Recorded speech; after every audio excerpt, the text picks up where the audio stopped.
చిన్న వయసు నుండే చైల్డ్ ఆర్టిస్టుగా మంచి పేరు తెచ్చుకొని నువ్వే కావాలి సినిమాతో ఇండస్ట్రీలోకి హీరోగా ఎంట్రీ ఇచ్చాడు తరుణ్. నువ్వే నువ్వే, నువ్వు లేక నేను లేను, ప్రియమైన నీకు ఇలాంటి సినిమాలు వరుసగా చేస్తూ లవర్ బాయ్గా క్రేజ్ తెచ్చుకున్నాడు తరుణ్. ఒకప్పుడు ఆర్తి అగర్వాల్ను గాఢంగా ప్రేమించిన సంగతి తెలిసిందే. అయితే ఆర్తి అగర్వాల్తో పెళ్లికి తరుణ్ వాళ్ళ తల్లి రోజారమణి ఒప్పుకోలేదని, దానివల్ల ఈ ప్రేమ పక్షులు విడిపోవాల్సి వచ్చిందని అప్పట్లో ఎన్నో వార్తలు వచ్చాయి. ఆ తర్వాత ఆర్తి అగర్వాల్ వేరే వ్యక్తిని పెళ్లి చేసుకోవడం, విదేశాలకు వెళ్లి సెటిల్ అవ్వడం, మళ్లీ సినిమాల్లోకి రీఎంట్రీ ఇచ్చిన కొద్ది రోజులకే చనిపోవడం తెలిసిందే. అలాగే గత కొన్ని రోజులుగా తరుణ్ సినిమాలకు దూరం అవ్వడమే కాకుండా వ్యక్తిగత జీవితంలోనూ ఎన్నో ఆటుపాట్లు ఎదుర్కొంటున్నాడు తరుణ్. అయితే తరుణ్ మళ్లీ క్రేజ్ సంపాదించుకోవడానికి ఓ లవ్ స్టోరీతో మన ముందుకు వస్తున్నాడు. ఇదిలా ఉంటే మన లవర్ బాయ్ తరుణ్ పెళ్లి చేసుకోబోతున్నాడన్న వార్త సోషల్ మీడియాలో హల్చల్ చేస్తుంది. తరుణ్ తల్లి రోజారమణి ప్రాణ స్నేహితురాలి కూతురితో తరుణ్ పెళ్లి నిశ్చయమైనట్లు సమాచారం. తరుణ్ కి కూడా ఆ అమ్మాయితో మంచి స్నేహం ఉండడంతో వెంటనే ఓకే చెప్పాడట.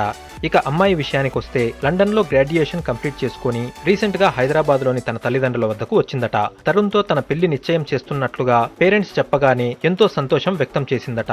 ఎందుకంటే ఆమెకు తరుణ్ అంటే చిన్నప్పటి నుండి ఎంతో ఇష్టమట. అయితే తరుణ్ ప్రస్తుతం తన కొత్త సినిమాతో బిజీగా ఉండడంతో ఆ సినిమా విడుదలైన తరువాత పెళ్లి చేయనున్నట్టు రోజానమని వెల్లడించారు.